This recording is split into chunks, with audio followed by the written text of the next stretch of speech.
Apakah kamu sudah pernah mendengar apa itu perkembangbiakan generatif? Mungkin kamu sudah pernah mendengarnya, tapi belum benar-benar tahu apa itu perkembangbiakan generatif ya. Perkembangbiakan generatif adalah perkembangbiakan tumbuhan secara kawin.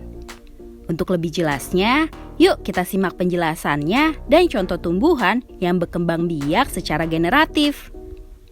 Sebelum kita lanjut videonya, jangan lupa klik tombol subscribe dan tombol loncengnya ya. Apa itu perkembangbiakan generatif?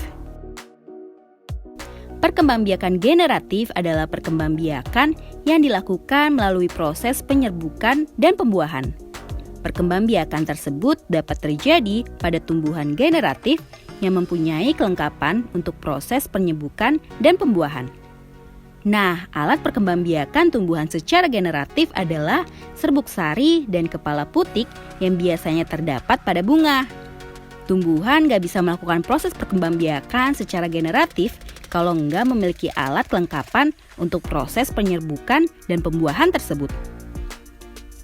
Contoh tumbuhan yang berkembang biak secara generatif antara lain adalah jagung, padi, gandum, mawar, kembang sepatu, bunga matahari, anggrek, dan lain sebagainya. Penyerbukan dan pembuahan. Penyerbukan adalah peristiwa meletekatnya atau jatuhnya serbuk sari ke kepala putik. Setelah itu, pada serbuk sari tumbuh bulu serbuk sari yang menuju ruang bakal biji. Kemudian, sel kelamin jantan atau spermatozoid masuk ke ruang bakal biji melalui bulu serbuk sari. Di dalam ruang bakal biji terjadi pembuahan, yaitu peleburan sel kelamin atau spermatozoid dengan sel kelamin betina atau sel telur. Bakal buah pun akan dihasilkan, kids. Nah, proses penyerbukan ini bisa terjadi melalui beberapa perantaraan. Di antaranya ialah melalui bantuan angin, air, hewan, atau bahkan manusia. Tumbuhan yang penyerbukannya dibantu oleh angin adalah jagung, padi, dan gandum.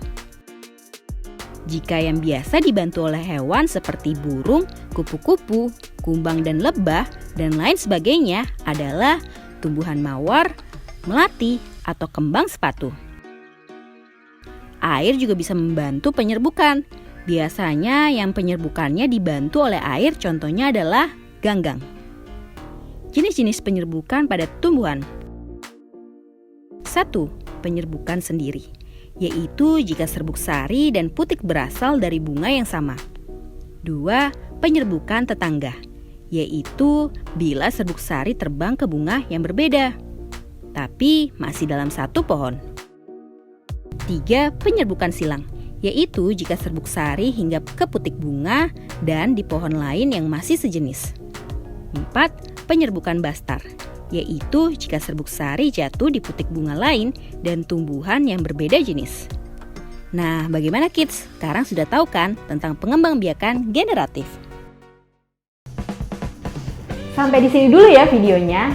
Jangan lupa like, komen, subscribe, dan share ke teman-teman lainnya ya kids. Bye-bye!